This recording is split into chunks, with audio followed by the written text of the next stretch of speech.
Well, welcome to the fourth and final video in this Prodigal Son devotional study we've been doing.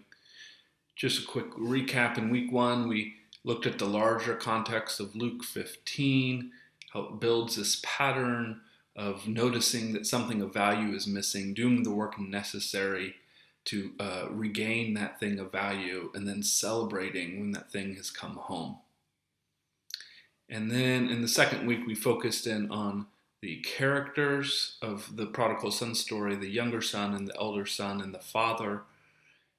And we wrestled with which character we relate to and where do we find ourselves in the story. And then finally last week we looked at some invitational readings of the story.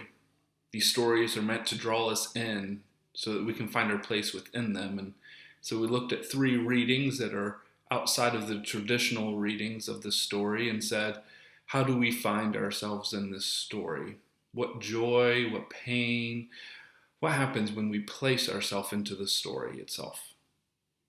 And then this week I just wanted to share some of your comments. The mass majority of you, when I asked, what's the call to action? What's this thing that you hear? Where's the emotional energy? If you had to preach this, what would you preach? The mass majority of you picked up on the tension here of the errors, the mistakes, the sin, the depravity of the younger son, and then what happens when it meets the overwhelming forgiveness of the father, and how forgiveness is able to overcome all of the son's errors. And so I think you're right. I do want to point out, though, that I think the story is about forgiveness because it's part of Luke's larger theme of community. And what does it take to build community? And I think one of those that Jesus is saying here is it takes forgiveness. So it is Luke's gospel that opens up with Mary and Joseph traveling, the two of them, and there's no room for them at the inn. There's no home for them. There's no homecoming. And it ends with the story of two disciples heads down, walking home, not understanding what has happened in the wake of Jesus' death, not yet hearing the good news of the resurrection. And then they meet this stranger on the road that explains things to them. And then they spend the night. And the stranger breaks bread. The stranger forms community around a meal. And as in that instance, they realize that the stranger has been Jesus all along. And so they go rushing back to tell the disciples. And then in the middle, we have time and time again these stories of community building, of Jesus eating a meal. It's how this story started, in fact. It's in Luke where Jesus sends them out two by two, the disciples, sending them out two by two to do ministry together.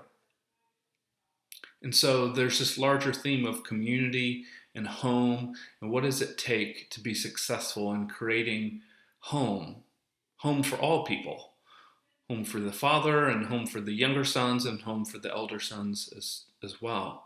What does it take to create home?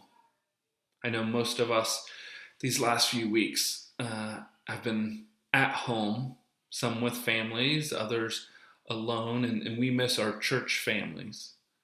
And so I think maybe as a final invitation, this story is simply saying, what kind of places do we want our churches to be?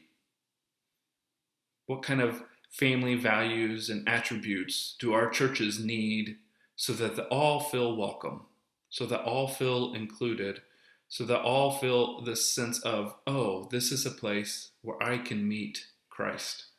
Whether they have had the life of the younger son, or life of the elder son, or a life of the father, where can they gather to encounter Christ?